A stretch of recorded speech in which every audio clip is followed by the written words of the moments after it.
Wright, President of the Pastel Society of America.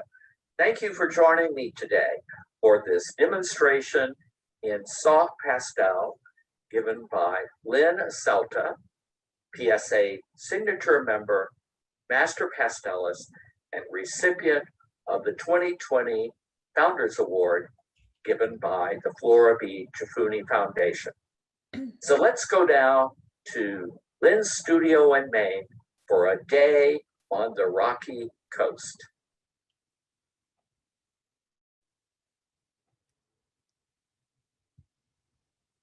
All set? All set. Hey, everybody. This is kind of strange because I feel like I'm talking to myself because I can see myself. So I'm going to try to get my face off of my screen so that I feel like I'm talking to you. So hang on 1 second. Let's see if I can switch this. Nope. Okay, so we're going to go ahead and get started. I think for those of you who may have taken some of my classes before, you will see a few things that I do with my own work all the time that I probably talk about a lot in class. I'm going to talk about where I get my inspiration from. I'm going to talk about where my photo came from. And we're going to talk a little bit about how I center my ideas for my paintings. So as Jimmy said, we're calling this a day on the Rocky Coast, which is pretty much where I live, on this nice rocky coast here on a peninsula in Maine. And when I think about a day on the coast here, I tend to really think about the atmospheric days that are here. The blue sky days are nice, they're beautiful, but I really love these sort of drippy kind of foggy days that we get here, and painting them is a bit of a challenge. After living in Florida for a long time, to have this kind of atmosphere to paint is a real treat. So I'm going to take you through my process, and hopefully you'll see some things that will inspire you a little bit. Along the way today, if you have a question, I'm really happy to answer things as we go along. So feel free to unmute yourself and just ask. If you do have a question, give me your name first so that I know who I'm talking to. There's an awful lot of people out here and I have no idea who's going to be asking questions. So I am going to share my screen if I can manage this. And I'm going to show you my reference photo up close, and we're going to talk about editing the photo. So hang on while I try to get that up. Let's see. I think, can you see my reference photo? Is that on your screen? Yep, we can. Okay. All right. So when I was trying to figure out what to paint, I kept going through, I have thousands of these photos, and I kept going through one after another and couldn't come up with something that I really wanted to paint for you. And so the other day, we had a rainy day and I went out driving around and I found this particular image. This is actually next to a construction site. If you can see my cursor, there's construction debris sitting around out here. But what I really loved about this was this little tiny cove that sort of sits down below this outcropping of rock. So it reminded me a lot of the way that these coves feel to me here. They're kind of sheltered and tucked in and hidden in and amongst these large boulders and large rock formations. So what I like to do when I'm coming up with my format for my painting, when I'm coming up with the color choices that I make for my painting, is I try to focus in on one particular word that describes this scene to me. And the thing that I thought about here was, like I just said, that sense of being sheltered. I like that word, sheltered. It kind of makes me think about this area of the painting where I have these rocks that are down below. It makes me think of the way that this big outcropping of rock sort of curves its way around the view of that. So my focus for this particular painting would be that word sheltered. And what are the things that I can do to make somebody look at that painting and feel that sense of this little area here being sheltered from everything else. When I think about it, this is the area that's kind of getting pounded by the waves. And this area here, where this big, tall vertical is kind of it sort of braces the shoreline in front of this. So that to me right here is going to be an important component of this painting. It's going to be the part that I look over to get down into this piece of the painting so that I can feel like I'm sitting down in here in this space that's sheltered by all of this strength of this particular rock formation. So there are some things that I like to do when it comes to choosing a format for my paintings. This is something that I talk to my students about a lot. I feel as though the format of your painting is really important. There's rectangular formats, there's panoramic formats, there's square formats, vertical formats. Each one has a personality of its own. So with this particular painting, I have to decide which of those formats is going to allow my eye or the viewer's eye to come in and take a seat here. I tend to work with a lot of square formats, so that's kind of my go-to, but I don't really think that for this particular feeling that I want to get across, that that's going to be appropriate. So let's take a look at a few of those, and I'm gonna see if I can use my editing tool here and my crop tool, and we'll move this around a bit. So this is a standard format, a standard rectangular format. The standard rectangle is something that we find at frame shops. We find it in our paper choices. It's very classic. And this could easily be a very classical type of painting here on the coast. You know, I can bring it in the same proportions, and it looks to me to be a very sort of typical Maine type painting. The square format that I like to use is nice, but I think that it focuses you in one spot toward the middle because all your sides are even. And so it's pushing your focus into the center of the painting. But I really want to get that sense that this is protected, it's sheltered. And so I want to know that there's more out here to the side, that the ocean is larger. So that's going to factor in, because that big expansive ocean is what's beating up against this little area here. So by cutting some of that off, it takes away from that feeling of the immensity of the ocean, the size of it. So I'm going to go back to a free form thing here, and I'm going to go back to the original. And what I'm going to do is I'm going to start taking out the things that I think are not necessary. When I look here, the amount of sky here is equal almost to the amount of ocean, which means that I'm deciding which is more important in my head. So I'm going to cut down the size of the sky, and I'm going to pull it down. And I think I'm going to pull this up just a little hair here. And now I've got this sense of this big wide ocean. I almost feel like there's still too much sky here. So I'm going to pull it a little bit further. And I think I'm going to pull this left-hand side in just a bit, because this is a really strong shape, this rock here. And I don't think I want my eye going directly to this rock. I want my eye to go here. So this has water all the way around it, and it makes for a strong shape. So I'm going to pull this in a bit.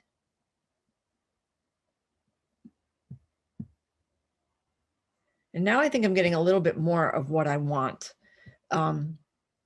For me, it's all about this area here. And I want that sense of everything else sort of taking me to that spot.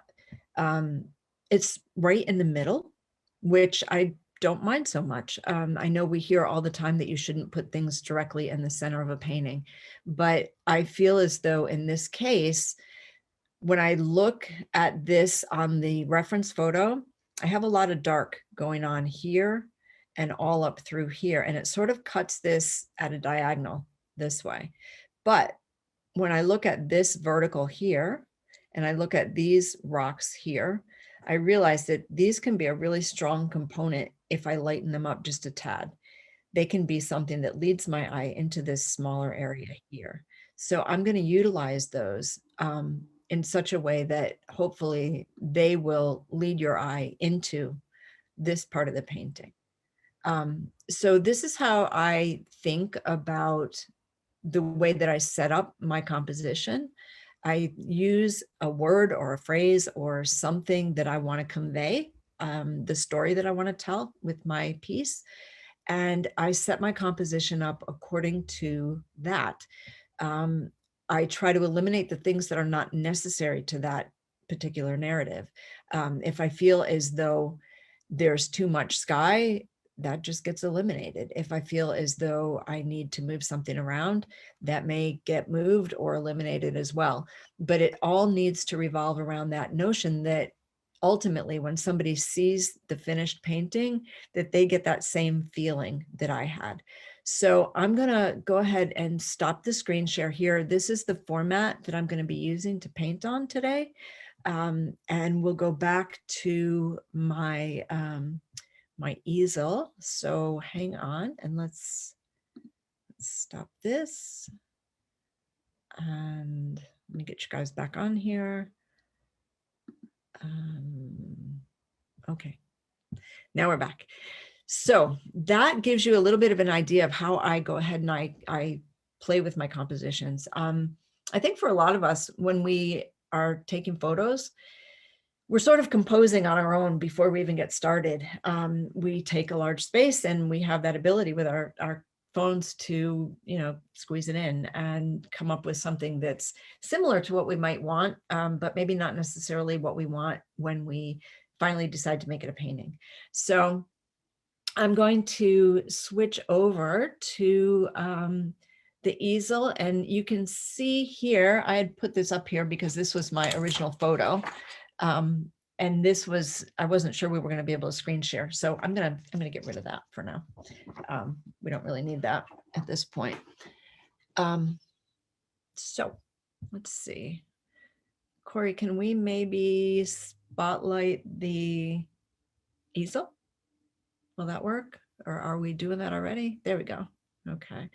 Okay. And I apologize for the little bit of a skewed angle, but I can't reach this side of the painting if I don't do that. So, so as I go along, I'm going to be sort of talking you through the way that I set this up, and I'll do the underpainting for you. And then we'll probably take some questions, take a little break, and then I'll get to work.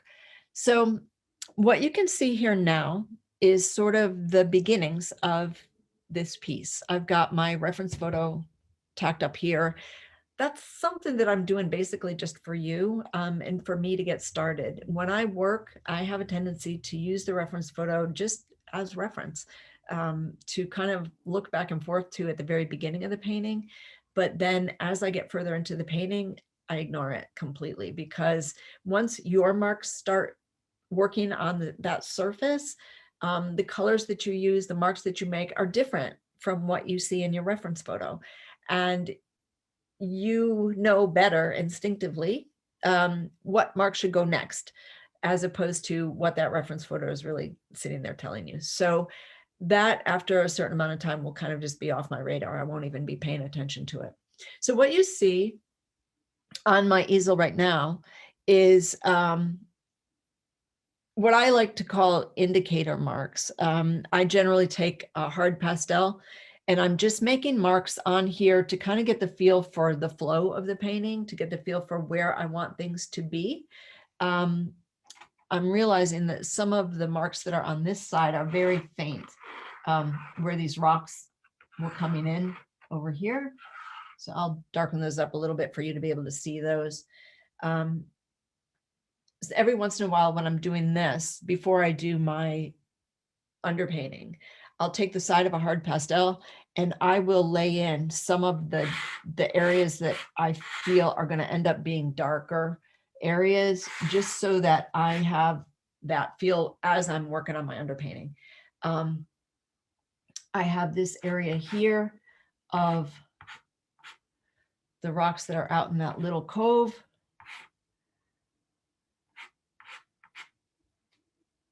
And I'm leaving, this is a lighter area that I think is going to become important as we go along. So those for now, I'm going to let sit.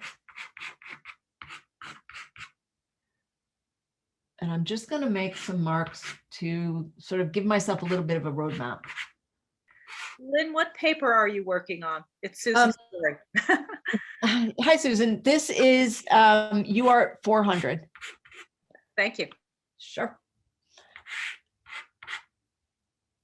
So right now I'm just sort of in my head, kind of mentally going over this image and sort of watching it begin to balance out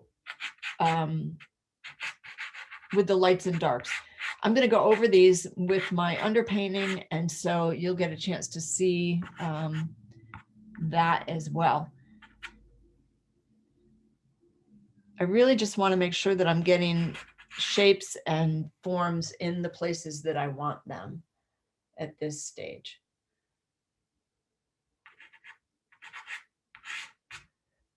And it's really as basic as it gets right now.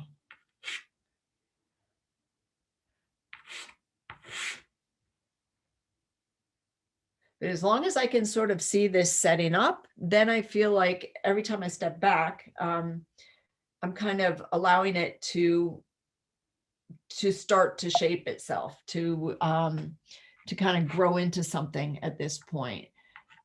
So I've got a couple of little rocks that I like out here. They're going to go up in there. One here and here. So even now I can start to see the shape of this painting as it goes. We've got, somebody's asking about autofocus. We were trying to get that to, is it moving in and out for you right now? It is. Let's see if we can try to fix that. Hang on.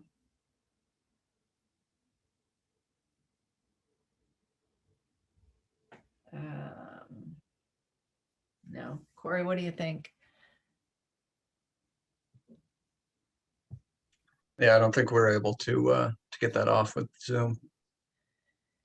Okay, I apologize for that, you guys. If anybody has any ideas about how to get that off of my iPad, let me know, but it's not, once it's set up with Zoom, it's not wanting to shut the autofocus off. So we'll do our best. So right now I've got this much on here. I have just some indicators of where things are. I don't know that you can see, it's really faint, but there's a line up here where the horizon line might be. And actually, because this is sort of a foggy, misty, rainy day, that may just be obliterated. It may just end up being something that is more implied than actually there. So at this point, this is when I would start to work on my underpainting. And I want to start at that point to think a little bit about color. So what I like to do is starting with that word sheltered, I start to think about things. I've got some notes up here. These are usually what I do in my head. I have these contrasts that I set up. Open and vulnerable, this area, as opposed to strong and solid here. Those are two things that I feel are going to be important to this painting. That notion of this being wide open and very vulnerable, and this being the solid piece that braces it. Because of that, I think I also want to set up a situation where I'm working with sort of warm versus cool. The cooler air, the cooler water off into the background, and the warmth of this big solid shape to the right. So I'm going to kind of go opposite that with my underpainting. I'm going to work with a cooler, bluer underpainting in this area here. And I'm going to put a warm underpainting here. And I'm doing that so that it kind of plays off of your eye once I flip it and switch it with the painting itself. So I see a few questions coming up in chat. So let's cover those before I start with the underpainting, and we'll get those answered. So let's see. What do we have here? What pastel did I just use? No, that was not charcoal. Somebody wanted to know if that's charcoal. No, I used a hard pastel. It was a Caran d'Ache cube. Let's see if you can, I don't know if you can see it here. Can you see it? It's kind of big. It's a dark, kind of dusty violet color. Somebody's asking how large the paper is. The paper is about 12 by 24. And then somebody said, okay, so the other thing was just about the hard pastel. I use a lot of hard pastels. So you'll see me doing that quite a bit throughout this. How do I choose the color for the underpainting? That was what I was just talking about. I try to think about sort of warm versus cool in my paintings. What areas are going to be warm? What areas are going to be cool? Sometimes I flip those so that I have a warm underpainting under an area that's going to generally be cool. And I might have a cool underpainting under an area that's going to generally be warm. That is not a given for every single painting. To be perfectly honest with you, every single painting I do gets a different underpainting. I don't think I've ever repeated the same underpainting twice unless it was something that that was using a monochromatic underpainting, like a solid one color underpainting. So with this one, I want that sense of the warmth and I want that sense of the cool area in the water. So I'm going to go ahead and flip that, and I'm going to use cool underneath the warm, and I'm going to use warm underneath the cool. We'll see how that goes. Okay. So I'm going to squeeze out of the chat here, and I'm really sorry about this thing going in and out. I'm not really sure what to do with that. It doesn't seem to want to quit. So bear with me. So what I'm going to use today is I'm going to be using a couple of things for my underpainting. I use a lot of this, I don't know if you can see it here. It's called Createx Pure Pigment. It's a liquid pigment that's water-based. It comes from createxcolors.com. And they make a lot of airbrush pigments. I like this because it's really intense. You don't need a lot of it. And it sort of blooms out nicely. It's a nice, it doesn't fill up the tooth of your paper. And the other one I'm going to use the combination of, what have I got here? Prussian blue and a phthalo blue for this area here, up underneath the trees and in this part of the rock. And then I'm going to use walnut ink, which is kind of a brown ink in this area where the water is going to go. So I'm going to go ahead and squeeze out a little bit of this and get that started. So hang on.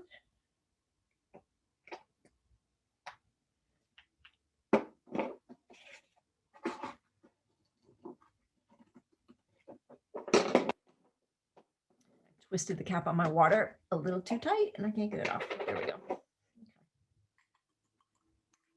So I am, I'm not fussy with my underpaintings, to be honest with you. They're basically a way to put color on the paper, and I don't get too technical with them. But at this point, after I've done all of this, my hand has a feel for what's on that paper. So it's in my head. Some of this will get completely obliterated. It'll come off. You won't even see it underneath the underpainting. But it just gives me that sense of where things are. So I'm going to think about, just like I'll be doing throughout the rest of the painting, I'm thinking about the planes and the angles of things. I'm looking at what I've got here, And I'm kind of working in sort of the same, if I see a vertical space, I'm pulling vertically. If I see something that's at an angle, I'm sort of pulling through that angle. Because I really feel as though your underpainting not only sets up everything for later, but the shapes and the marks that are in the underpainting, even if you see just a little tiny bit of them, they're directional marks. They work in a direction. So the last thing you want is to have a mark that underneath is skewing the direction of a mark that's above it. So I tend to think about the direction of the marks that I'm making. I see this big curve here in the rock over on this side. So that's something I'm going to follow.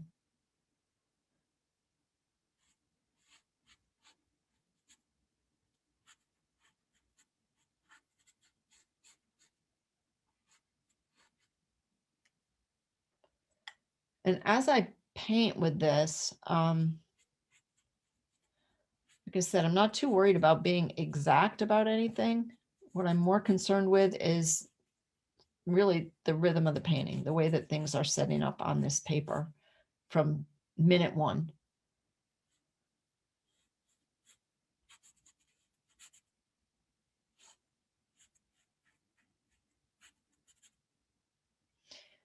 And where I see an especially dark, an especially light rock, oftentimes I will put something really dark so that the lights that I use over it will really pop out.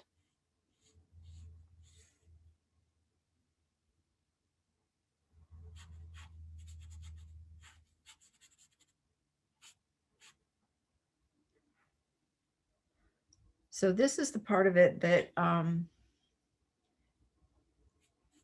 that as I get further into the underpainting, I'm sort of double checking in a way the composition. If something needs to be moved or changed, this is the stage of it when I try to work that out.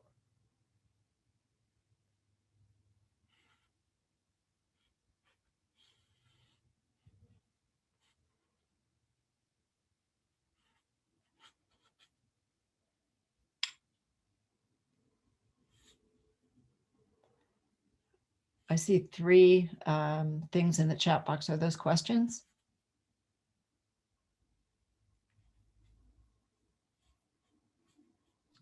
We had some people asking about your underpainting medium. It's the Creatix Pure Pigment, I believe you said. Yep. Specific question about it, or just what was it? See, and someone is asking the paint value, if that's a 0. What do you mean? The paint value? Yeah.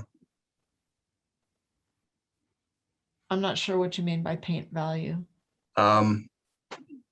As you know, darkest dark, I'm assuming. Oh. You mean with what I'm doing right now, will this be the darkest value that I have on my painting? Is that what the question is? I'm not really sure what the question is. If whoever typed that in, if you want to unmute yourself and ask me. Don't be bashful.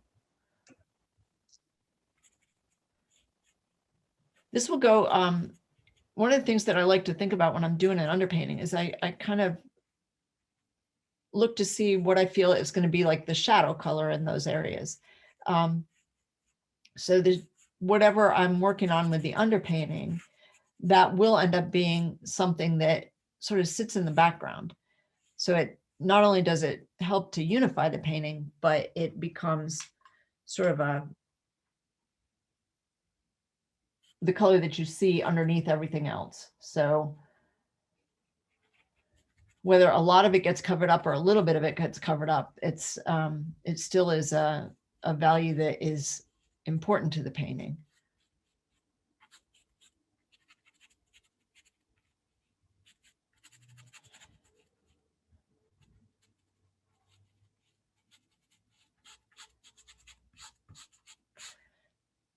So like I said, I am not overly fussy with what I'm putting on here. Sometimes I'm just trying to get some color in there. But let's try to get some of these rocks located here.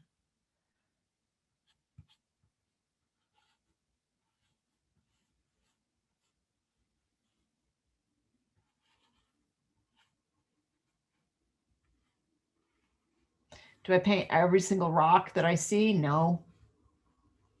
I think when you try to think about a landscape like this, the elements in it are really strong, right? I mean, a rock is a pretty strong statement. And to get fussy with them, I think in many ways is it sort of takes away from their strength. So so try to think about just the overall shapes of them rather than trying to figure out details of them. The things I'm concerned about are they wet or dry or dark or light because of that. That makes a difference. So let me tell you, painting, reaching over this thing is interesting. I feel like I'm leaning and I'm not exactly sure if I'm crooked or not here, but. Lily Yao is asking, do you delete the pigment with water or use it direct from the bottle? This is, what I'm using right now at this moment is just the water out of the bottle. So this is a really strong pigment, and directly out of the tube is this right here. You see that really dark, intense color there? That's right straight out of the tube, or the bottle. But what I've got right now is just here. I think you can, it's just the water from it. So I'm going to switch now, and I'm going to use some of the walnut ink on the watery part here. So I think what I want to do is I want to sort of describe where the waves are going to be with this. One of the things with painting waves, I'm not a wave painter, but I've seen enough waves in my lifetime that I realize that there's ways that they curve and ways that you see shadows and things on the waves. But I think what I'm more concerned with in my paintings is the action of the waves, the way that the motion of them is described. So, and as a compositional factor as well. So I'm going to sort of give myself just, I guess, I don't know how I would describe it, sort of some movement here.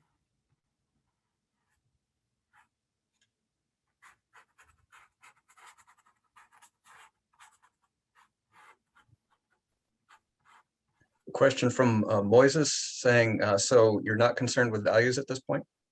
No, I am a little bit, but I mean, I've got darker areas here where I want dark. I will probably go over this right here because I think that that needs to be a little darker, and in here, and you see how it's sort of bled out here, which happens with this.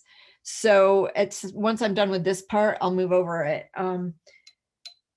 I'm concerned with values to the extent that I want to make sure that I'm not just doing a toned paper, you know? So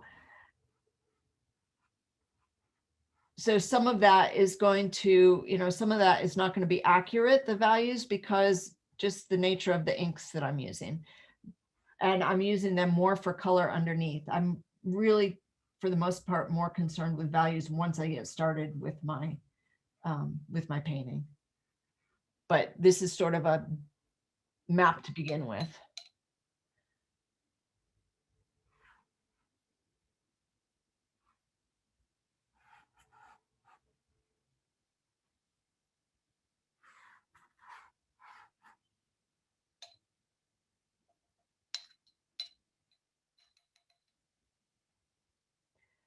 So let's see. I want to find a washier brush here. Hang on one second. Hang on, I'll be right back. I had a brush and I set it down and I don't have it.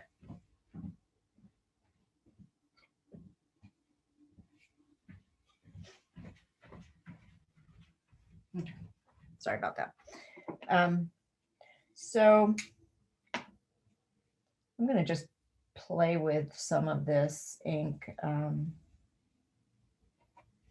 kind of wash in a little bit of the walnut ink, a little bit of both of these up in the top here, just so that I've got some color underneath. Which looks excessive at this point, but I'm not too worried about that. I'm going to let that go underneath anyway.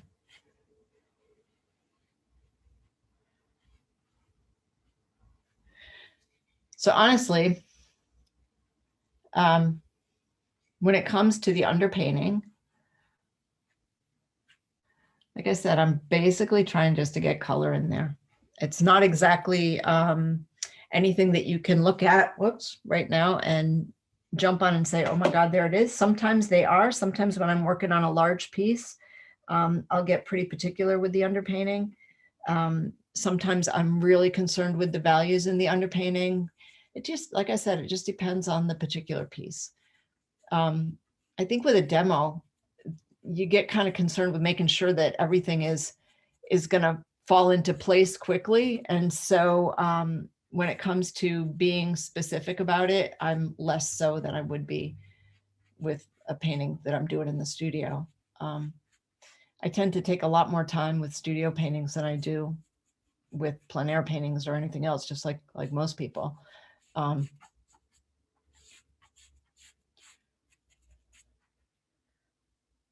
So this is kind of a very washy sort of beginning for this.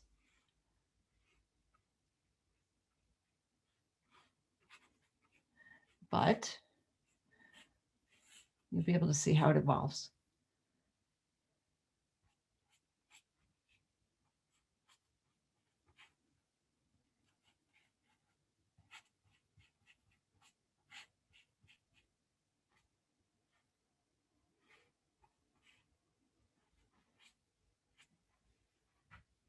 So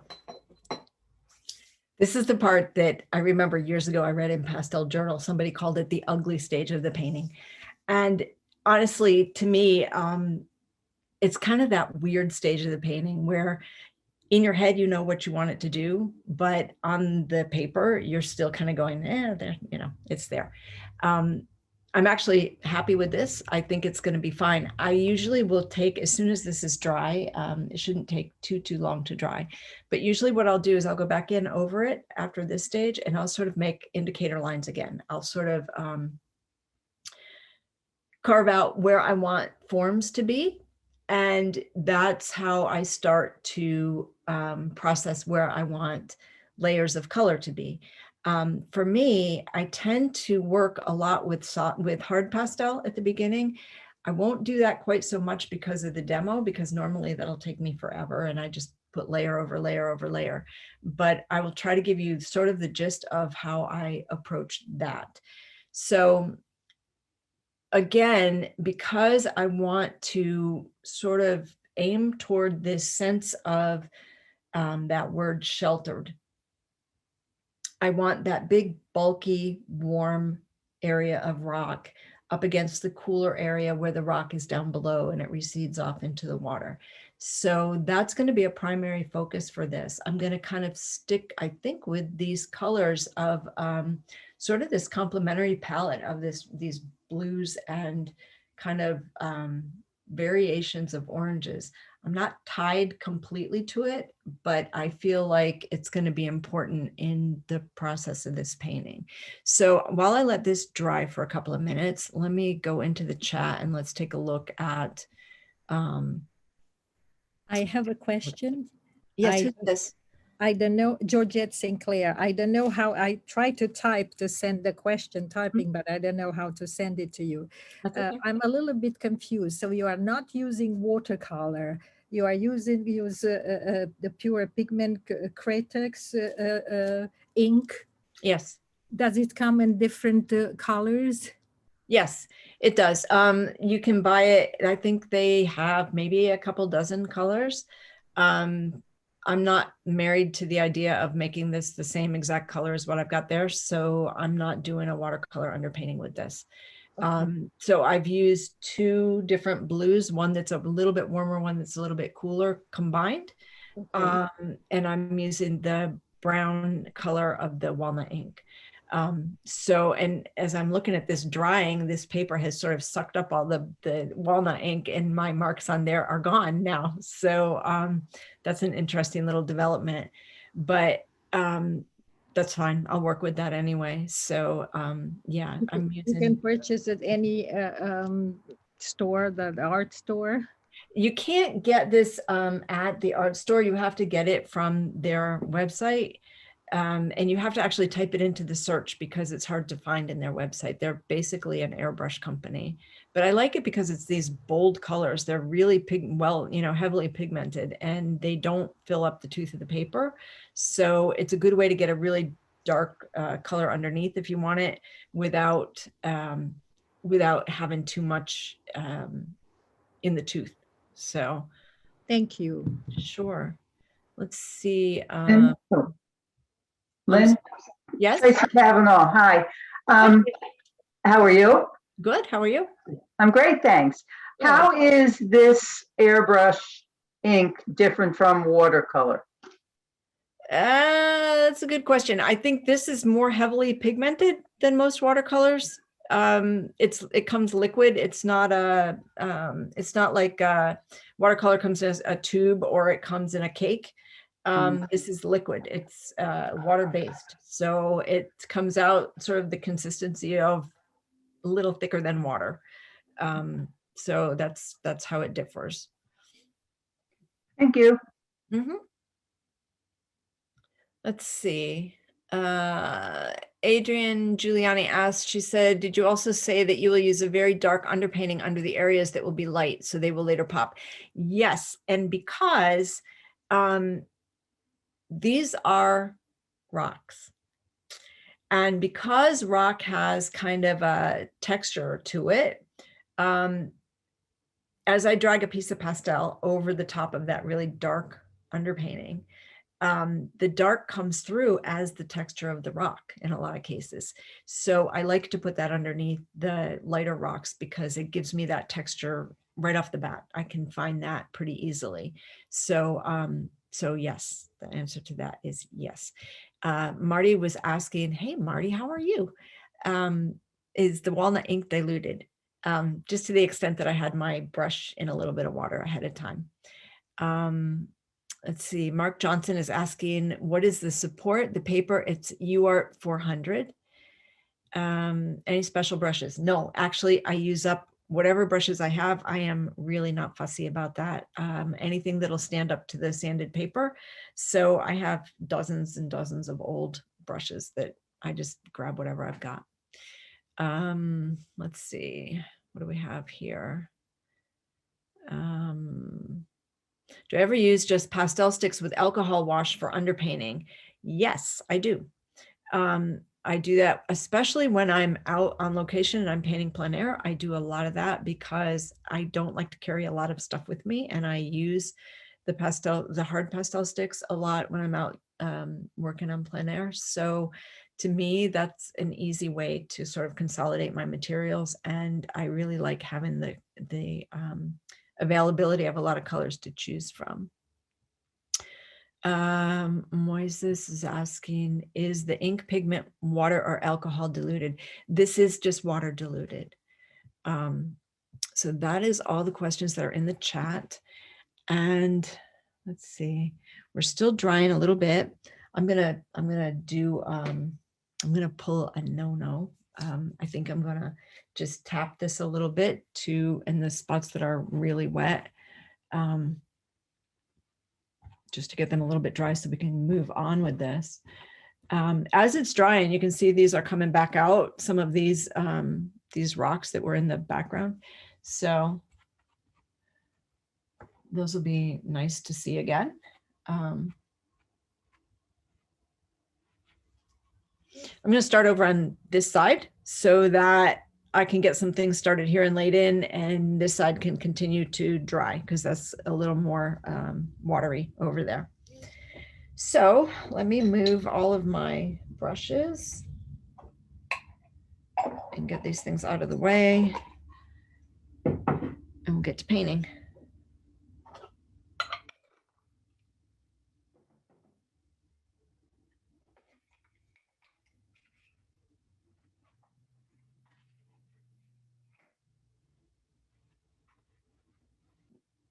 So as I was getting ready for this yesterday, I was digging through my my old pastels looking for things to replace ones that were missing and everything else. And I came across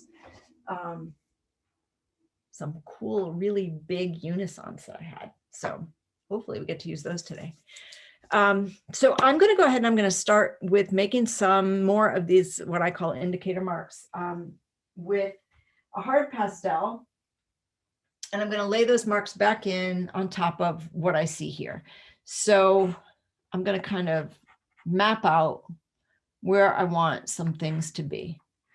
I'm careful though not to make outlines, because even when you're doing this, you're dropping pigment into the paper, right? So every time you scrape that pastel down on the paper, you're dropping more pigment in. So if I make an outline and I work up to that, that's doubling the pigment as I get to the outline. And I don't really want to, I don't want that. I don't want big outlines around things. So I tend to look for the areas where I see light, and I tend to kind of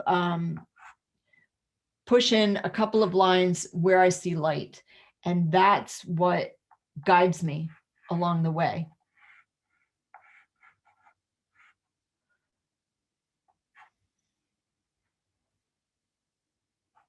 So I'm kind of looking for the edges of form, the places where I see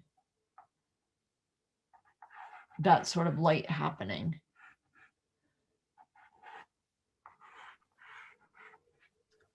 Lily Gao has a question. Do you recommend doing thumbnail value design studies first, or by looking at the photo, do you have everything planned in your head? I'll tell you what, I recommend that everybody do those. There comes a point where, like, I used to do them for everything. I had sketchbooks all over the place full of them. I think after all these years, you get to a point where you kind of feel like you just want to dive in. And sometimes I don't pay as much attention to that anymore. But I do think that everybody should be doing those. I think, you know what I really like to do them with is, and if you're one of my students, you'll hear me ranting on this all the time. I like to make different formats and try out compositions within those different formats just to see which one feels best for that particular painting. To make sure that it's kind of going along with the sense that I want to accomplish. That, like for this one, that sense of being sheltered. I didn't want a regular, normal, rectangular format because the sky was too big. It just looked like you were sort of out there in the middle of everywhere and you weren't concentrated on this one spot. So, so those thumbnails would help with that. They would allow you to really explore those different formats as well. One of the things that I often will tell people is that when it comes to a format, like choosing a format for your painting, you know, so many times we go in and we use a piece of 9x12 paper because that's what we have. We can frame it easily, but the reality is that we don't frame every painting that we do. We frame the ones that are good. We frame the ones that are, you know, commissioned. We frame the ones that we feel are worthy of a frame. And so if you're not framing every single one of them, then the idea of creating a painting that everything about it speaks to the sense that you're trying to get to, in this case, that sheltered idea, that's a really important thing. I think if this had been just a typical rectangle, it wouldn't give it the same effect. So that's the kind of thing that I think comes into play with the thumbnails. You can do a lot of that sort of experimenting with the thumbnails, as well as trying to lay out your composition and your values. So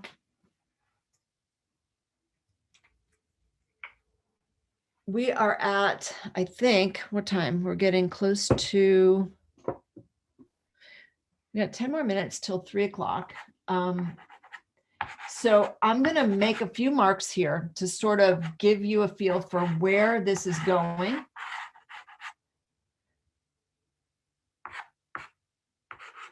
And I think at 3 o'clock, we'll take a little short break so that you guys can get a bit of a break, because you've been sitting there for an hour at that point. And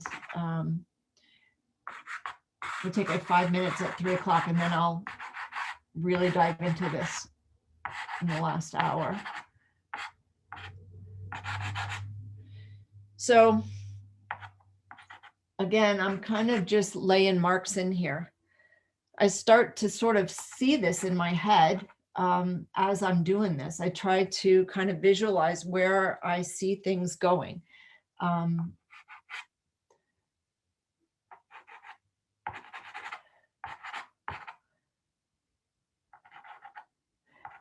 I always kind of think of my paintings as, you know, this is pretty literal for this particular painting, but sort of as if they're coming out of a fog. Like as I start to paint more, I can start to see more of the bones of the painting.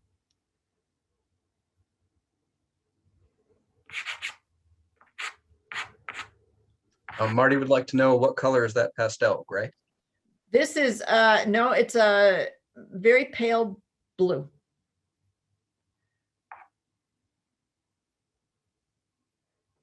It's the lightest value blue that Caran d'Ache makes.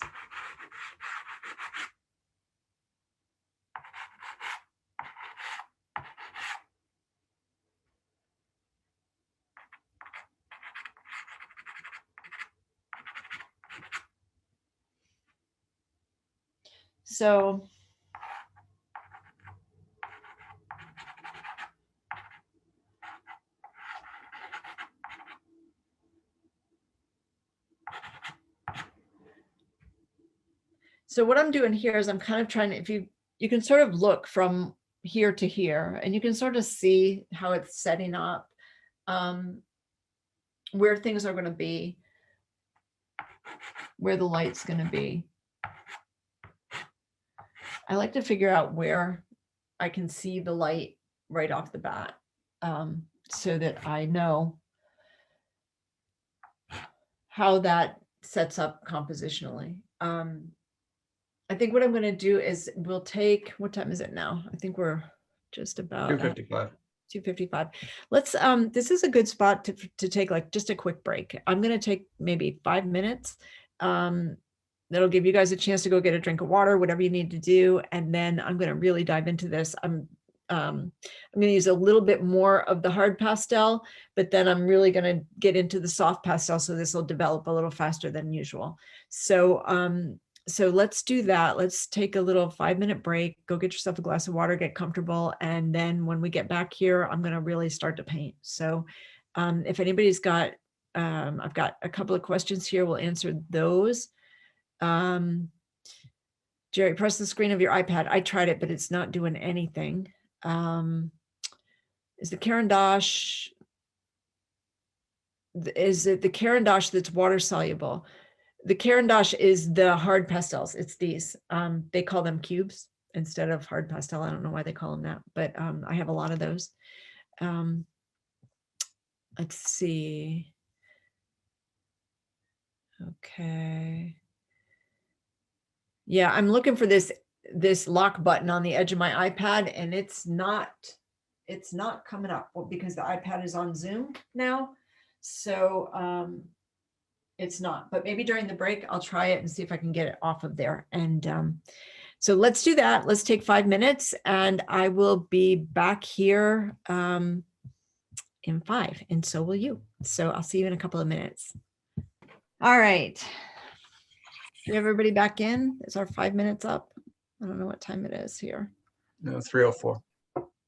Okay, so we got another minute or so, and I'm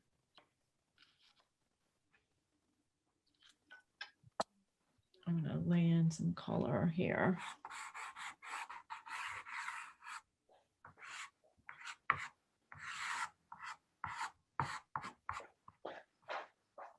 We have a question in the chat from Julie asking if you prefer Caran d'Ache to new pastels. Yes. Yeah, Caran d'Ache is a really hard pastel. It's less grainy to me, I guess. I do really prefer it, actually. And Terry Rose was wondering how does Creatix differ from India ink? That's a good question. India ink is, I mean, pure pigment is just pigment. It's color. It's like if you would take a jar of dry pigment and add water to it. So in that sense, it's different. It's made up of something different.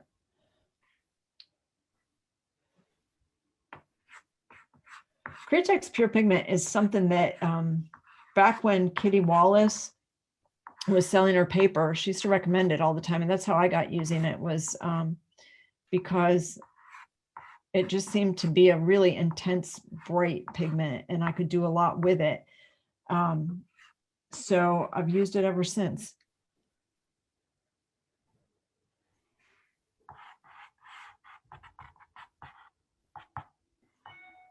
So I'm going to add a couple of, I'm going to put those rocks back in that are missing.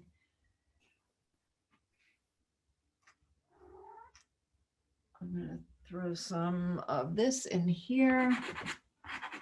Oops, it's not wanting to go.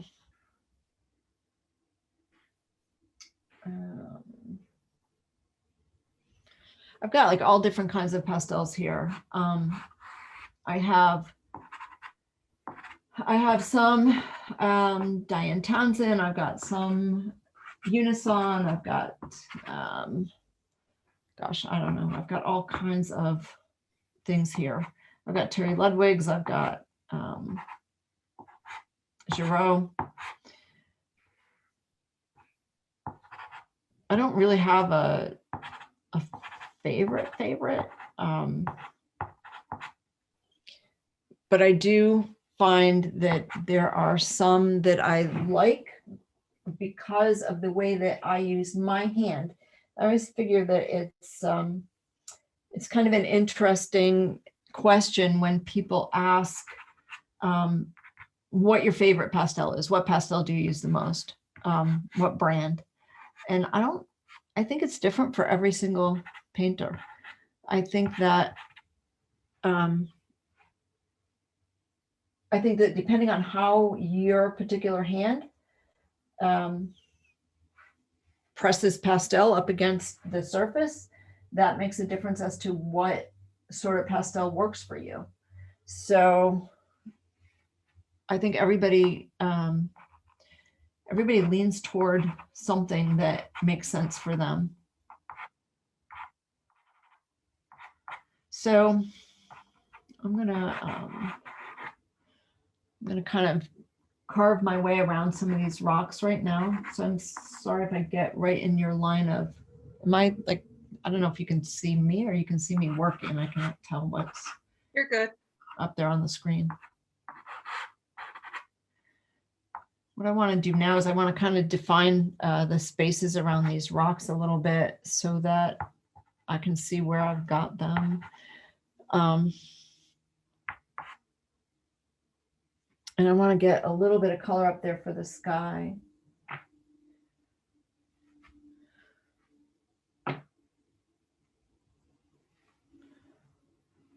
I feel like I'm at this point, I'm working with both hands. I don't know if any of you all do that, but every so often it's just as easy.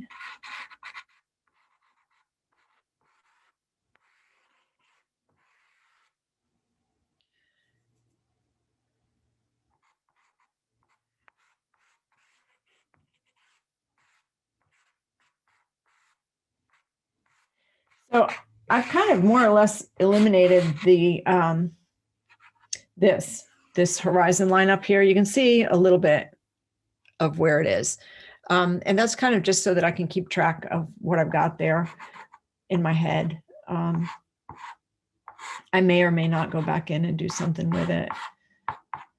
I'm going to add a little bit of color now to this area so that I can start to see what's happening there. I think I'm going to go with some of this.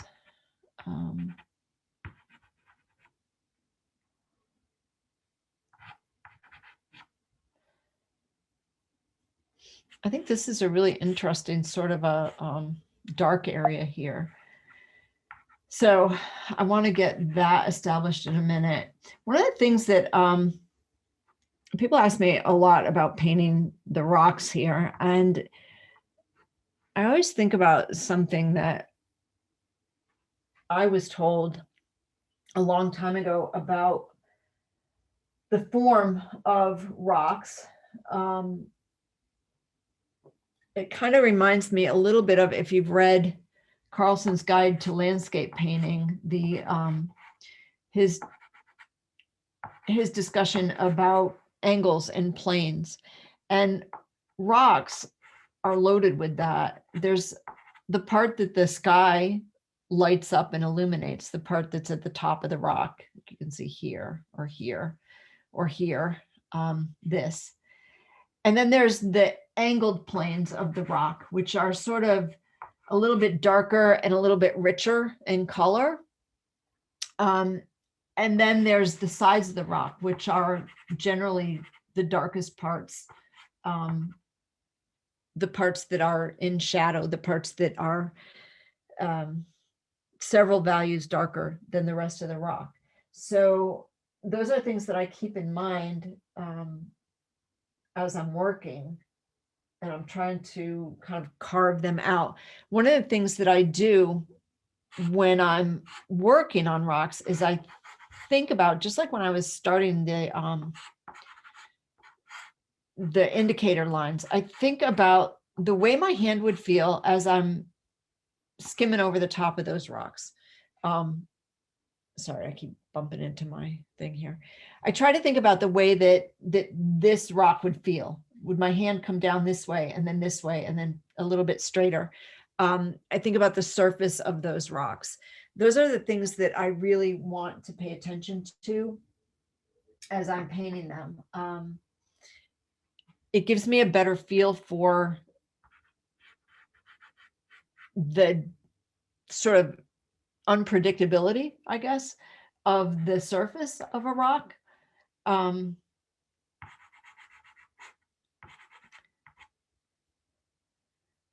think that they kind of have their own personalities. They sort of have these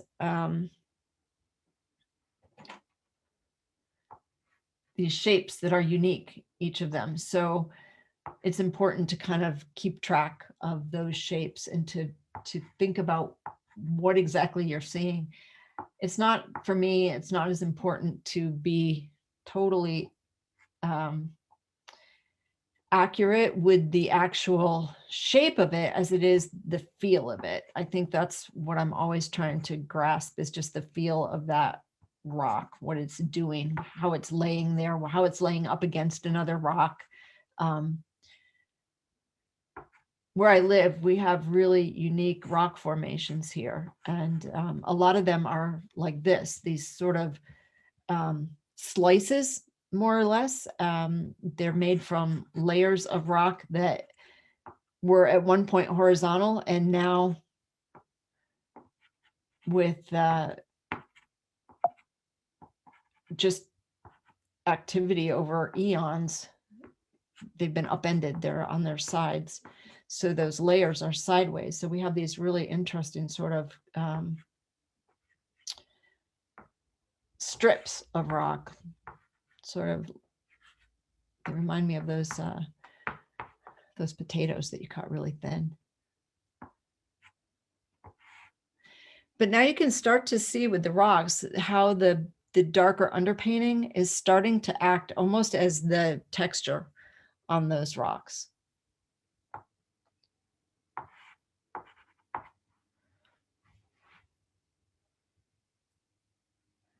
One of the things I want to do is to kind of lay in some more of that water. It's really scraggly right now, and it's, for me, I like to be able to see where everything is ending up on this painting as I work. So I'm gonna try to lay in a little bit of the a little bit more of these lighter areas where I see water foaming up a little bit.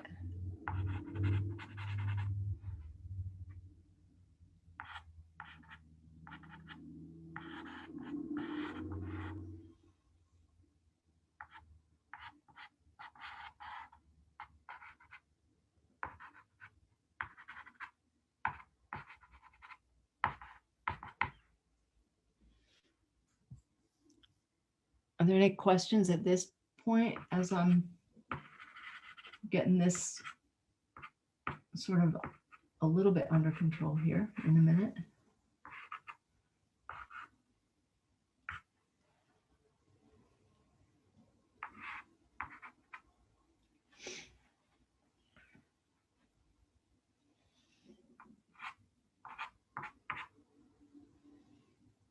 Is that still a light blue? Excuse me, blue? That I have in my hand? No, this is a really light value green, actually. Thank you. Mhm. Let's see. It's a little brighter than what I want, so I'm gonna put some of this in, and then I'm gonna tone it back a bit. Cynthia is asking, is that lightest light water blue? I'm sorry? What Cynthia was asking, is that lightest light water blue? is it? Water blue? Is the I already asked the question. Oh, sorry. It's a light green. Oh, sorry. Okay, Adrian would like to know, are you still referencing to the photograph at this point? Occasionally, a little bit. I'm going to reference it in here because I want to make sure that I like this little grouping of rocks here. And so I'm getting to that point where, I'm kind of avoiding this part here because it's hard to reach over it, but I've got to get in there. So I'll do that now. And then I can sort of step back from that photo a little bit more. So I'm going to use a sort of a really dark blue down there. So I'm sorry if I get in your way a little bit. I hope I'm not, but I want to get these in here a little bit better. Am I right in front of this thing here? I am.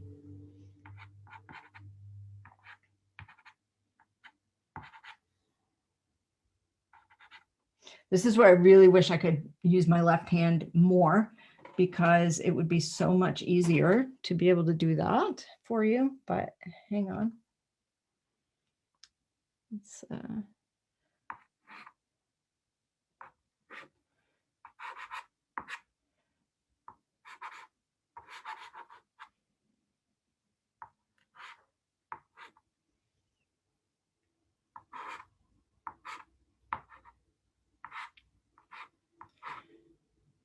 so for me, I would rather get these things in here really dark to begin with, and then work over them, because these rocks kind of, I can back that value down a bit as I go.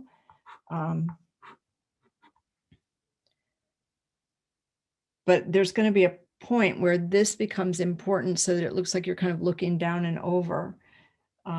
So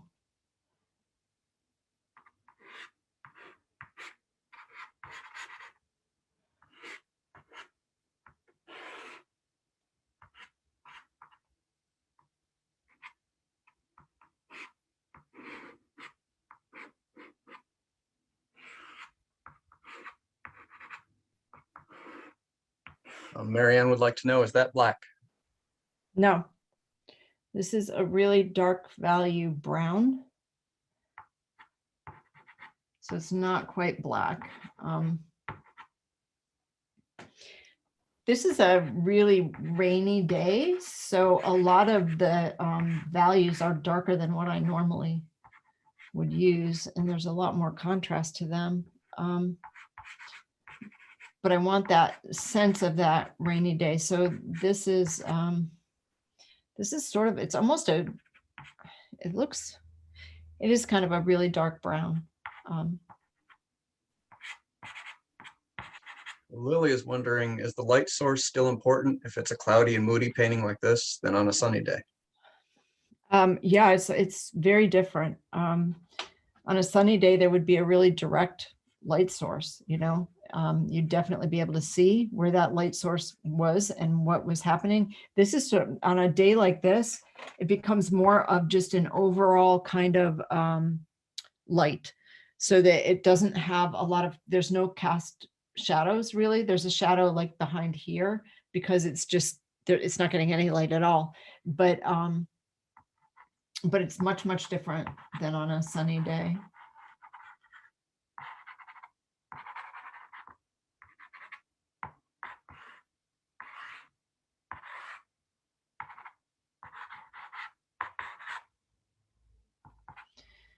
So I really want to, right now, hang on one second here. I really want to address this water so that we get a sense of that pushing back into space there. Even at this stage, I think at this stage, you can kind of see where the rocks are headed. I haven't touched anything up in here yet, but I want this to start to recede back. And because there's a lot of the same color going on here, it's just kind of coming up at me, and I don't want that to happen. So I'm gonna work over some of this with a really light value green, I think. And I'll see if we can pull this out. I want to sort of lighten up the sky a bit up here.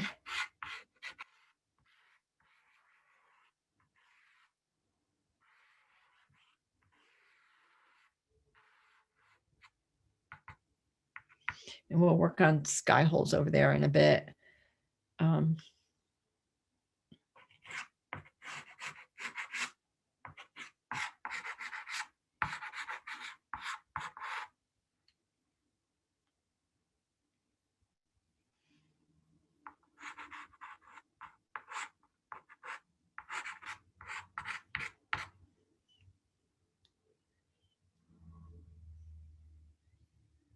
Let's see.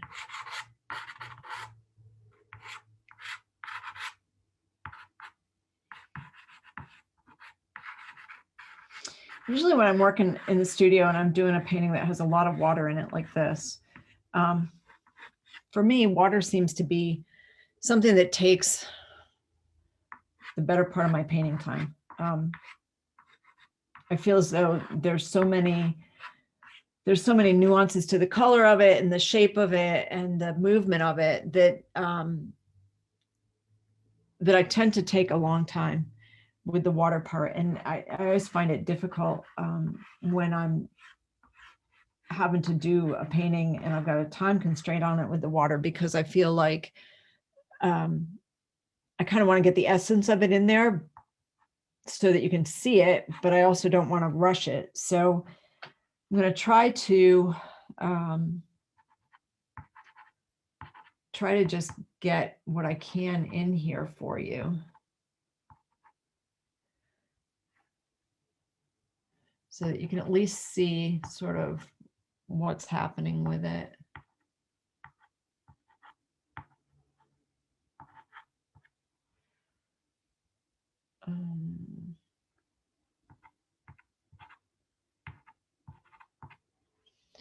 I'm starting to kind of blue these out a bit. I'm using a kind of a warm-ish blue to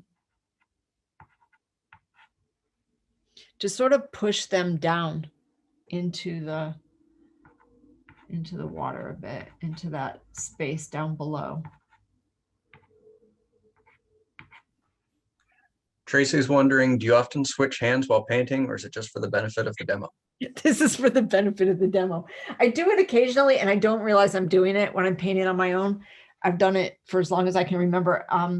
When I was in college, I was taking a painting class and I remember I was switching hands with my brushes and my instructor looked at me and said, "Are you right-handed or left-handed? Which one are you?" I said, "I'm right-handed." And she said, "Are you sure?" And I said, "Why?" And she said, "Well, your brush is in your left hand." And I don't know. I've done it off and on my whole life, so I'm not really. So for this, it's, it helps a little.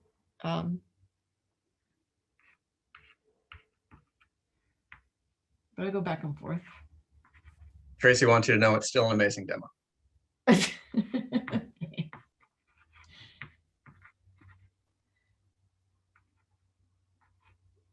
Let's see.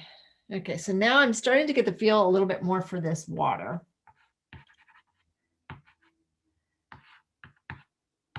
One of the things that I find with this walnut ink, because I use this quite a bit on paintings when I've got a lot of water in them, I like the play of the warmth underneath the water because I feel like it gives you that sense of space, of movement within the waves. But it also does something to the surface of the paper, and it seems to make it, if you look at the grit here compared to here, it seems to give it a lot more texture almost. So it kind of requires a lot of playing over it in order to really get the water to feel like it's doing something. So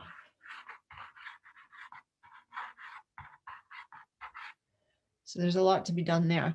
How are we doing time-wise? We're at 3:30 almost. So I'm going to start working up in this area and down in through here and trying to get some of this a little better established. I think as far as the water goes, I think I'll come back to that in a bit and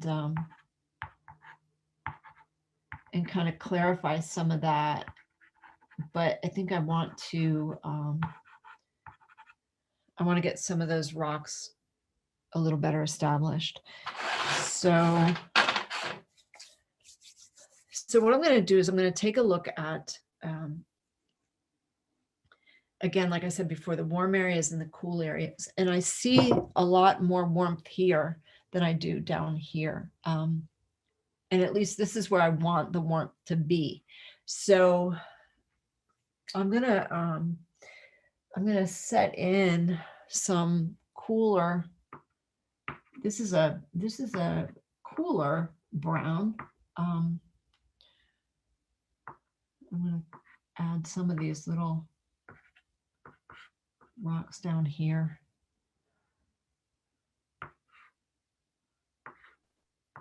Deb wants to know, what's the brand of the walnut ink?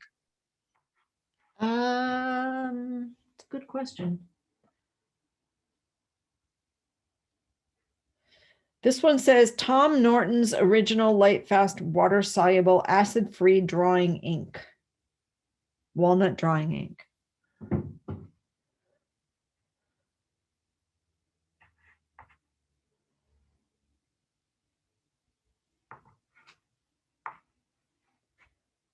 Okay.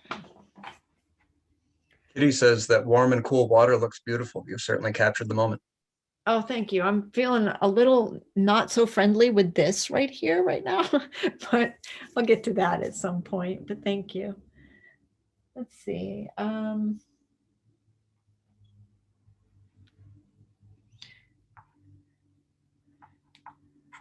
So I don't know if you guys could tell, but just now the light shifted in my studio. And this is like the bane of my existence here because I have blinds up, but there comes a point in the afternoon where the sun, I face directly west out my studio window here. And it comes to a point at about this time every afternoon where it just starts to come in. And no matter what I do, I'm seeing different light here. So it's a good thing we don't have to go till, like 5 o'clock with this because it would be almost impossible. There's a lot of vegetation up in here. And I'm debating about that vegetation. I want some of it. I don't know if I want all of it.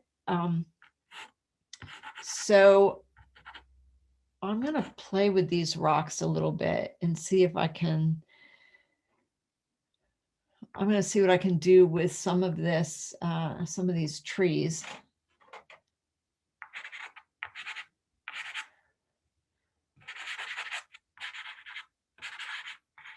I'm going to see if I can add a few sky holes and things just to sort of break this up here a bit.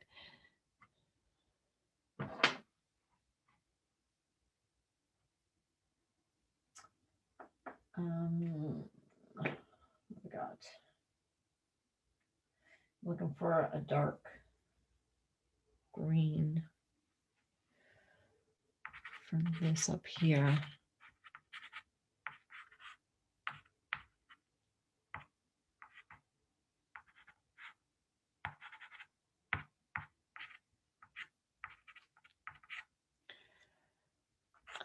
Put this.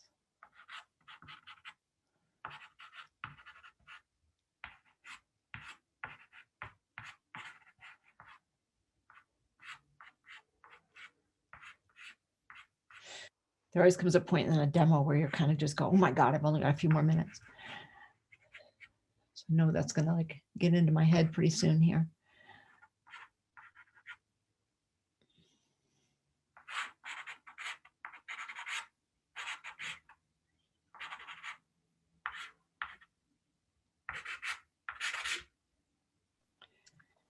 Okay, we have a couple in the chat. Marty says she has the exact same problem in her studio and can't paint anything at 4 o'clock because the light turns everything gold. Right. I get it. I totally get it because it's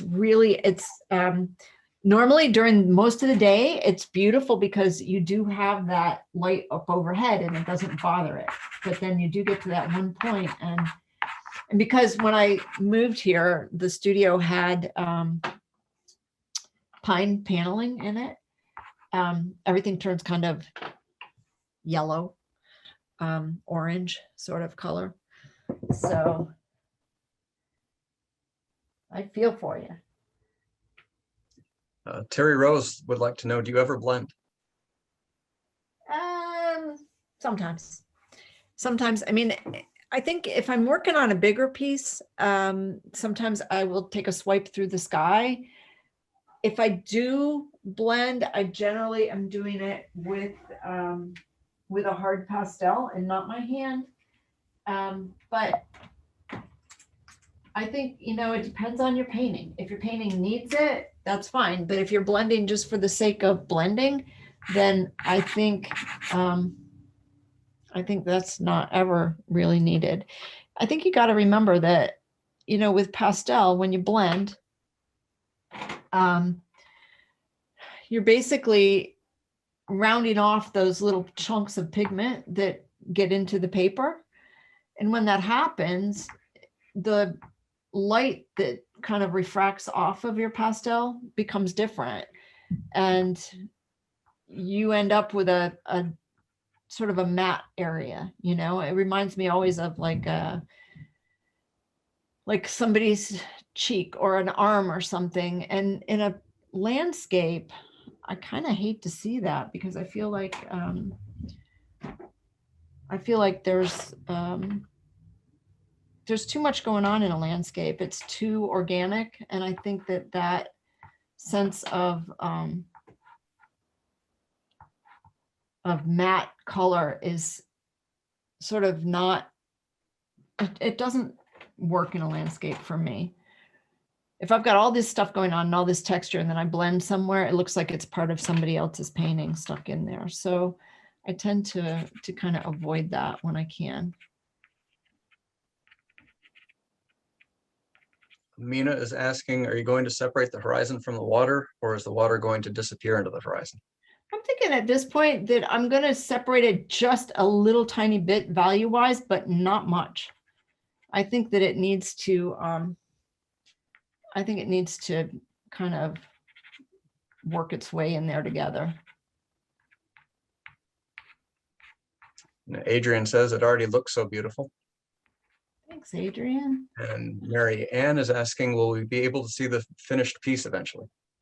Yes, I will finish it and I will post it somehow, somewhere with PSA so that you can see it. Yeah, because sometimes you do a demo and you don't really like where it's going, but I sort of like where this one's going so far. So I think, yeah, it's definitely going to get finished at some point. And Marty says, I love all the colors in those rocks. Oh, thank you.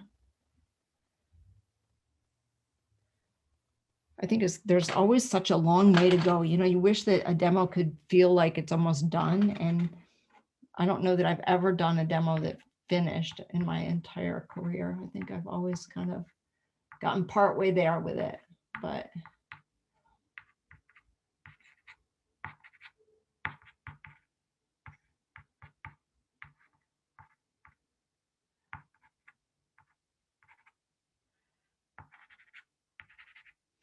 I was thinking earlier that with so many of you out there that some of you I don't know, some of you I do know, but I said it would have been so nice to just have you guys all come over and hang out in my studio and do this that way. I mean, Zoom is great, but it'd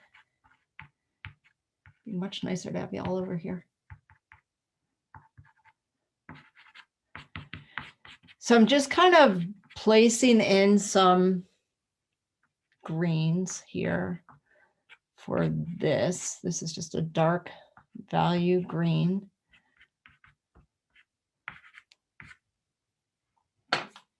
And I'm gonna use some hard pastel to add to this. So let's see what we got here. Everybody seems to like the idea of coming over to your place, Lynn. Okay, good. All right, y'all are invited. Be so much nicer.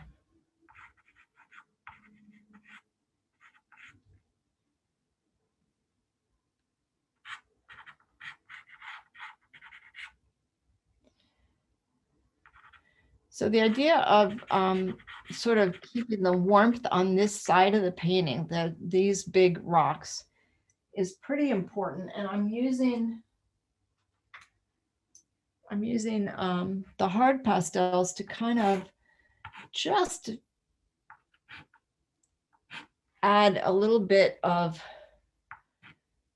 how do I want to say it, to make these rocks a little bit more solid looking, so that you can see the shapes of them more.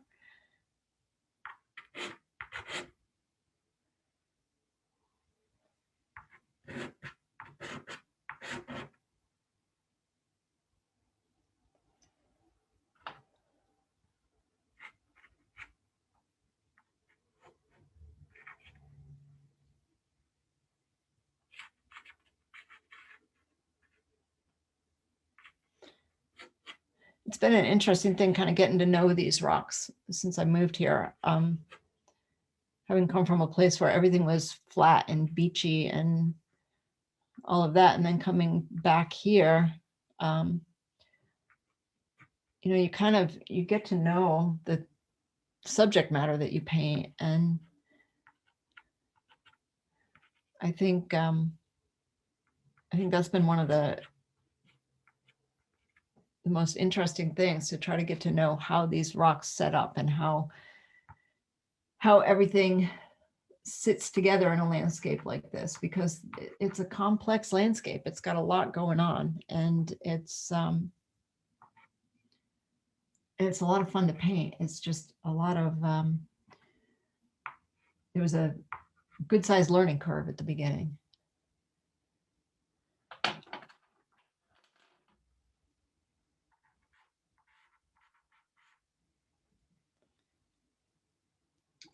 Mina says, everything looks so dramatic. The rocks in the ocean. Where would you like the viewers to focus the most? Well, what I want to do right now before we finish up is I want to remember I was talking about that word sheltered, and this was the area that I wanted everybody to go to. So what I want to do before we, what do we got time wise here? Hoping I got enough. 20 minutes left. Okay. So what I want to focus on in that 20 minutes is really carving out this area here and pushing this area down into the water a little bit more. I've got it nice and dark, but when you think about that kind of a day, there's like off spray from the water. And so that's going to be shifting the value of these just a little bit. And it's going to be backing them off into sort of a bluer kind of a color. So I'm going to sort of try to define the edges of these rocks here and try to get that pretty well established before 3 o'clock. And I'm going to try to push this back in a little bit. But to do that, it's going to require that I do a little bit more on this water here. So I'm going to try to get some of that sort of pushed in there. I want to find, let's see.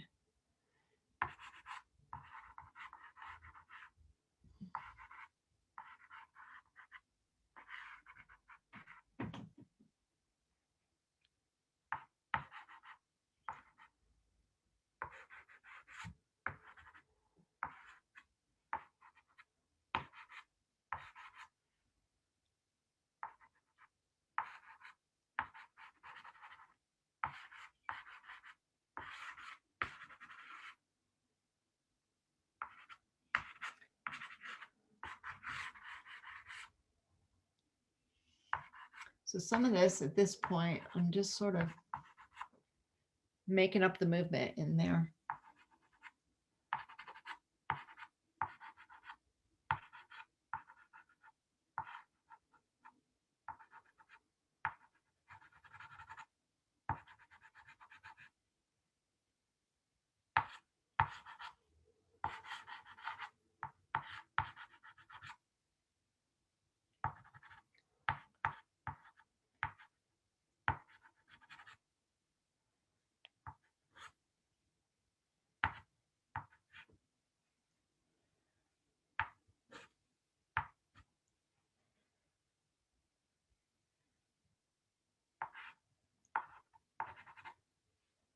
So when you think about it, this is sort of a gray, sort of a,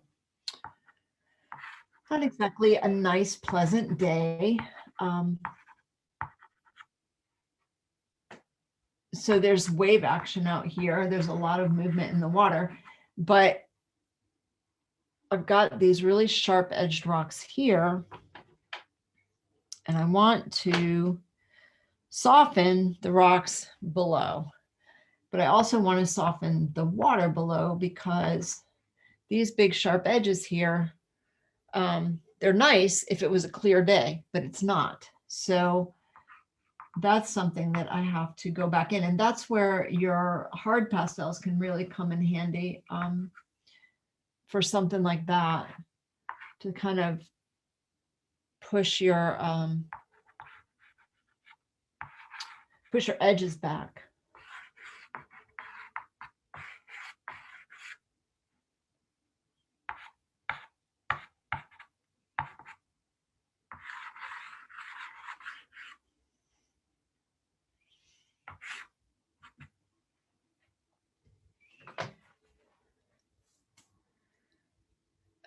Let's see. I think I want a little bit more here. And I want a little bit more up here at that edge.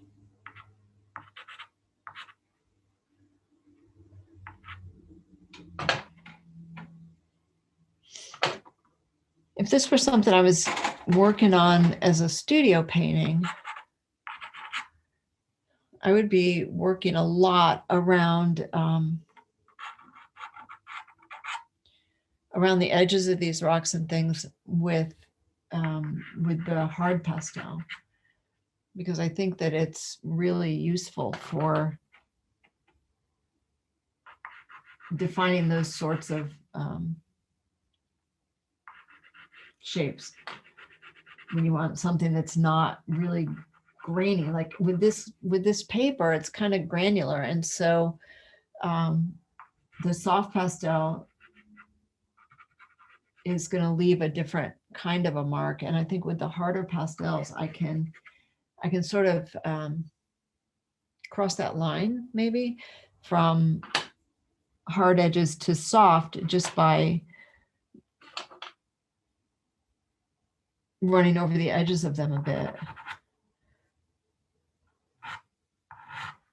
Whoops, oops, sorry. So I want my hard edges to be here.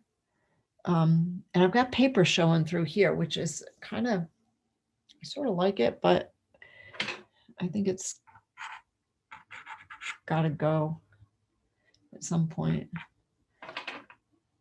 So I'm going to go ahead and I'm going to sort of work these edges and these waves a little bit with, this is a, I don't know if you can see this or not. It's a gray, but it's kind of a warmer light gray.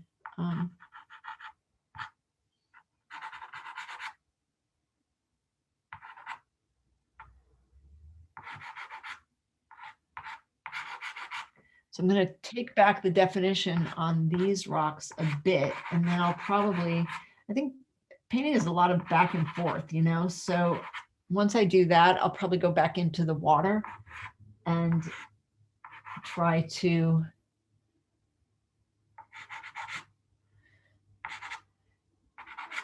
soften some of that up as well, but with a different color.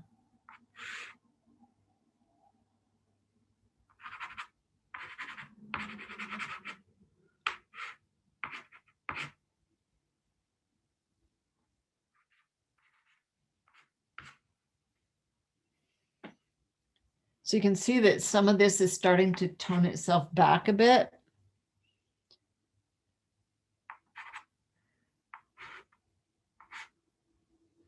It's a little too much.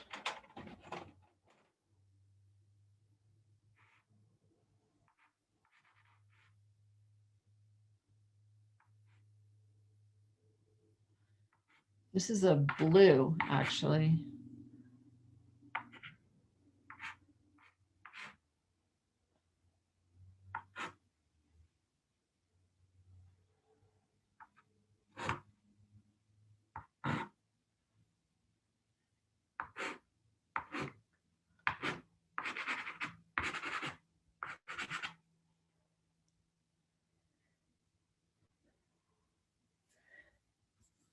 Let's see. I see a question popping up on here.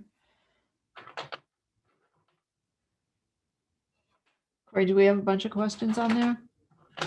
Nope, we just had somebody asking what hard pastels and what paper you're using, and Adrian already got to the question before I did. Thanks, Adrian.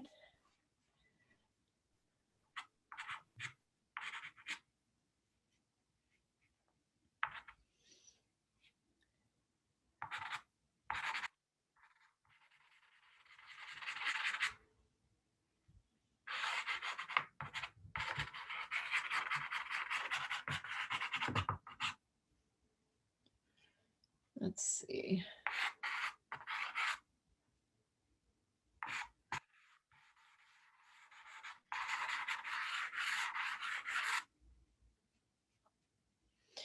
So water, you know, the further away from you it gets, obviously the smaller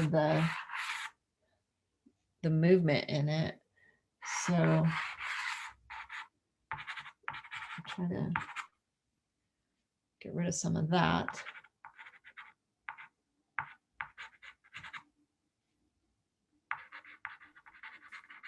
Julie wants to know, do you select your palette before starting the painting? You know what? The only thing I select before I start a painting is kind of an idea in my head of whether I want it to, what kind of colors I want to represent the idea that I'm looking for. Like with this one, I was talking about that sense of the warmth and the cool, sort of this warm area kind of, being the big sturdy area that was kind of overlooking this cooler part. And so I'll sort of in my head imagine kind of a palette that'll go with that. But as far as like some people are able to, they select out a whole color palette and then they just work from that. For me, I've never been able to do that. And so I just don't. The most I do is I try to get sort of an idea of an overall feel. Sometimes I think about it too in terms of, do I want a painting to be sort of overall warm, overall cool? Do I want it to be, is there a certain color that might reflect the idea that I want to convey better than another color? I've done things like a nocturne, where most people would sort of immediately think of maybe blue or something, but maybe red suits it better, and maybe that's a better color choice. And so I do, the whole thing in red because of the feeling that I want to evoke with it. So it all kind of depends on that. And I think that's how I choose my colors. Mary Lynn is wondering, do you photograph your work for your website or do you have it done professionally? I hire somebody. I am the world's worst photographer. So every time there's a show coming up or something else, I panic because I just am terrible at it. So no, I have always hired somebody. And FYI, it's Well, where my 9 months. strengths are and where my weaknesses are. And that's definitely a weakness.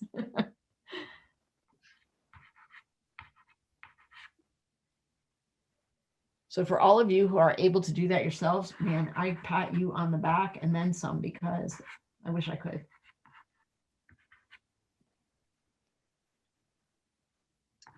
And it's currently 9 minutes to 4.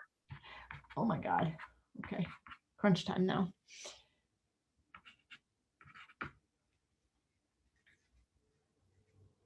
So let's see. Let me take a step back here and take a look.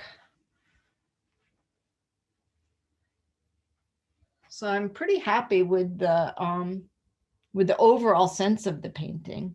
I would say that there's quite a ways to go with it, but I think that at every stage of the painting process, you should be able to step back and say, is it working? Is it not working? And if it's working, you move on to more of it. If it's not, then you fix it. But I think for me, that's a really important thing, is that, I want to make sure that as I move along with it, I'm not, there's not a part of it that I don't like, or a part of it that I feel needs to be fixed or changed or something. I think that's always something I consider a lot as I move along with a painting.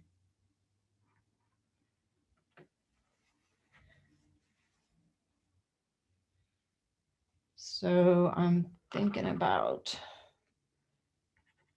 these edges here.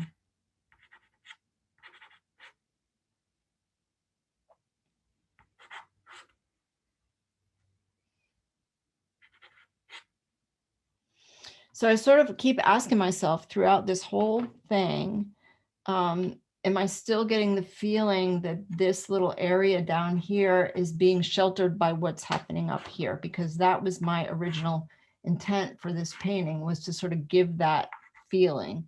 So it becomes really important as I get further into it to be sure that I still have that that notion, that I haven't changed it because the painting has changed, or that I haven't stepped away from it just because all of a sudden I'd make a mark and I think, oh, that might be better that way. I think when you do that, it's like chasing the light in a plein air painting. All of a sudden you're chasing something that wasn't there originally, and now you have to make up for it, or you have to really change something else within the painting. So by evaluating all the way along, you don't run that risk.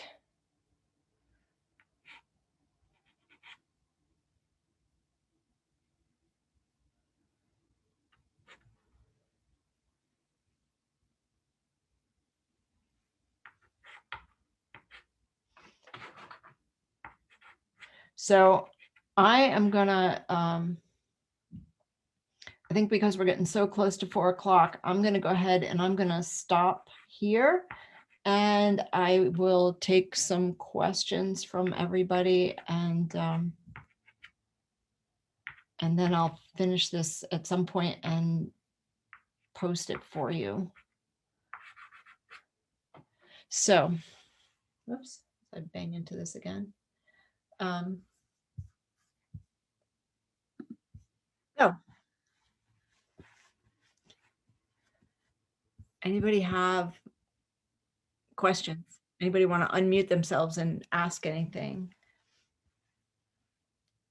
Nobody, no questions, nothing. This is the part where you're always afraid that everybody's fallen asleep on your demo. Why do you like the 400 grit? Why do I like that? Mhm. I don't know. I think maybe because I've just used it a lot. I tend to use grittier papers. I like the 320 as well. I think because when I'm painting, I tend to want to layer with the hard pastel a lot. Like in a normal painting, I probably have 10 or 15 layers of hard pastel before I even get into the soft pastel. So I like the grittier papers, and 400 is a good middle of the road paper. Anybody else? Do you go back to your site where this photo was taken to see if you've caught it the way you wanted? Do I go back? Yeah. No. Just wondering. You know, to be honest, the day is different all the time. So, you know, and this particular site, I would probably go back to get more photographs, maybe. I don't think I've ever done that. I never even really gave it a thought, to be honest with you. Just wondering. I was just wondering. No, it's a good question though. I mean, it makes me think about that, you know, did you catch it? But a lot of times I'll use a photo that has nothing to do with the actual way that I want it to come out. You know what I mean? I'll use a daytime photo and make a nocturne, or I'll use a bright blue sky and turn it into a rainy day. And so I kind of just use it as the shapes in the painting, the objects that are in there. But sometimes I find with the photo, it distorts the perspective and the shapes a bit, the size of things. So I was just wondering if it was important to you to get that. No, I feel like as long as the overall effect works, I don't, especially because it's nature, it's organic to begin with. I don't worry about the shapes or the sizes, unless it's a thing like if it's a plein air event and I have to do a specific spot and it has to be, you know, relatively Yeah. close, but no. Lynn, Yeah. do you approach your plein air painting differently than your studio painting? Yeah, I do. For me, my plein air painting, unless I'm doing an event where I'm painting for a specific event, basically my plein air painting is for me to gather information. I've always used it that way. I do it because I just have fun with it. I don't intend to make a painting there. I always feel like my studio is my place where I can really pay attention and really study what I've taken notes on out there in the world. And I feel like the plein air painting has been like my college, my education. You know, I go there just to learn things, to see how things are put together. Thank you. Mm-hmm. Lynn? Yeah. Tom Bailey, sorry. Hi, Tom. Hi. I love this idea of the sheltered as a theme, and it's like emotional and it's the place. Can you give us some examples of other things you've done like that? Because I want to try that. I love that a lot. You can look through all my paintings, and the titles of them usually are what I'm aiming toward. Um, I tend to I do that even with my students when I'm working with them at workshops. I tend to make them look at their images and say, okay, come up with one particular word, and it can't be a noun. You can't say I'm painting this because I like the tree. You know, it has to be what was going on with the tree. So was the tree, you know, what did you feel there? What was the kind of overarching sense that you had about that place? And I've done this for as long as I can remember, where I just hone in on a word, and then I choose everything from that word. I choose the ultimate color palette of the painting from that word, or I choose the like I said, the format of the painting because of that word. So it's just always the way I've worked, and I just feel like it gives me a way to check back in as I paint, you know, to make sure that there's some emotion there. Because I guess I've always felt that as a viewer, you want to catch something from a painting, you want to feel something from a painting. And so if the artist didn't really know what they wanted to say with it, then how do you do that? So I figured it would be easier to just kind of aim toward some word. I always tell my students that I read somewhere, you know, paint in adjectives, not in nouns, and it helps a lot. Lynn, do you ever use the art boards? The UArt boards? Do I use the UArt boards? Yes, I do. I do. I use them for larger paintings a lot. Because I used to mount my own boards, and now I don't have the time to do it. And it's easier for me to do it that way and order them. So yeah, I like them as well. I noticed, Mikhail, you said my cat is meowing. I know he's sitting over here next to me. They're they stay in the studio a lot. Lynn, Anybody else? this is Marty. How long do you usually spend from start to finish on a painting like this size? Oh God, you know what? That varies with the painting. There are some days when your painting comes out like you don't even know how it showed up, and it comes out quick and it's done. And then there are sometimes when you labor over it for days on end, and then it goes in the bin. So that's a hard thing for me to answer. It's different for every single painting. I've done little tiny paintings that take me twice as long as a great big painting. So it's hard to answer that. I had a question. It's Adrienne Giuliani. Hi, Adrienne. Hi, Lynn. I'm wondering if you feel like you're being led by the piece when you're working, and if so, if sometimes you may have some surprises as to where you end up, or if you have that very specific idea in your head and then you achieve it all the time in that way. I think it's a little of both, Adrienne. I think honestly, like I said, you know, there comes a point where I stop looking at the photograph so much, and I just kind of work with the marks that I'm making. And so there are times when I just want the overall feeling to come out. That's the only thing that's important to me. So do I get lost with them sometimes? Yeah. Sometimes especially if I'm doing a place or I'm painting a place that I've really not gotten to know well, that happens a lot. And in those cases, sometimes I just take off, I just get rid of all my references and I just do whatever comes out. And I follow whatever the painting says. But other times I have this idea in my head about what I want it to look like and what I kind of want to accomplish with it. And that's where it goes, you know. But I think it's like anybody. I think, you know, once you start, you have to listen to the painting as well. One stray mark in a painting is going to inform all the rest of the painting, you know. So I think I think you have to listen to the painting in a lot of cases. Lynn, what do you do if you feel you've gone too far? Do you ever brush off some of the pastel, or do you just move on? That's a good question. That's a tough one. You know, I don't tend to brush it off. If I've gone too far, I tend to prefer to use like a kneaded eraser and push in and pull it out, because I feel like if I brush it, I'm creating a space on the painting that has a different surface than the rest of the painting. Sometimes if it looks like it's a big problem and I might be able to do something else with the painting to change it somehow to make it work, I'll do that.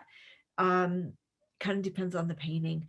I think there are times when you just get to that point and you overdo it and you redo it and you redo it and you try to fix it and you try to fix it and finally you just go, forget it. I'm taking my whole life on this painting and I got to put it in the bin and it's got to go sit in the pile, because you've learned what you had to learn, and now maybe you need to start it again and do it in a way that makes more sense this time. So Perfect. anybody else? I think we're past our time. Aren't we? Lynn, can I ask one question? This is Kathy down in Yes. Florida. Which Kathy? Hi. Hi. Kathy, you- Toronto Kathy? I don't see you on here.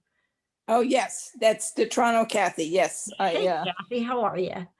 I'm recovering from my booster yesterday. Oh, God. Good for you. Moving along. You painted for years in Florida, very successfully, beautiful artwork. You are now painting very successfully in Maine, beautiful artwork. Other than subject matter, color, etc., are you still painting the same, or have you changed drastically different given the very, very different subject matter that you're working on? That's a really good question. You know, I feel like because the landscape here is so organic that I can be a whole lot freer with my mark making, which I really, really love. I felt in that kind of in the landscapes in the South where there are a lot of horizontals. There were a lot of sort of soft things. The places that I could do that the most were when I was doing architecture, like buildings and things. I think that that's what comes into this now, is that sense of making a big mark that accounts for a whole plane, maybe. So I've noticed that my mark making it reminds me a lot of, I was a calligrapher for a lot of years, and using that nib and the way that you carve with a nib. And it reminds me a lot of that. And I feel almost like, for me, it's a more natural way to paint.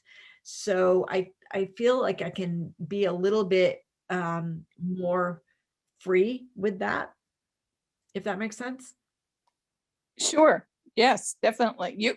If you ended up coming back here, you probably would bring some of that with you. I'm sure I would. And I would probably look for ways to use it, because yes, I think I was aiming toward that for a lot of years and just never quite felt that I was there with it. But yeah, I think this has been, it's been a good transition, and I think it's taught me to see form in a way that I wasn't able to before, because it was like, if I would paint a marsh, there was not a lot of form to it. It was a lot of more linear delineation of the paper. So this has been an interesting bunch of learning, to be honest. Thank you, ma'am. You're welcome. Anybody else? No. I think what time are we at now? Are we past 4 already? A little bit. Almost 10 after. Yeah. Okay. Well, I would like to thank you very much, Lynn, on behalf of PSA. this is Susan Story speaking. I think your demo was beautiful and inspiring, and you had a lot to teach everyone. Well, thank you for letting me do it. This is a big honor to be doing this. You know, you kind of wonder someday, am I going to get a painting in PSA? And, you know, and to be able to actually do the demo for you guys is huge. So thank you. I appreciate it. Bravo, we thank you. And thank everybody for joining us today. Thank you all for being here. Thank you. Thank you, Lynn. Thank you, PSA. Thank you, Beautiful. Lynn. Thank you, Super. PSA. Thank you, PSA, for organizing all this. Thank and you. it was It was delight. fabulous. Your Wonderful. gesture- Big Thank you, Lynn, thanks to too. Corey for pulling us through. Exactly. And all those times he had to like coach me through everything in the last couple of days. Thank you. Thank you. Thank you so much. Thank you.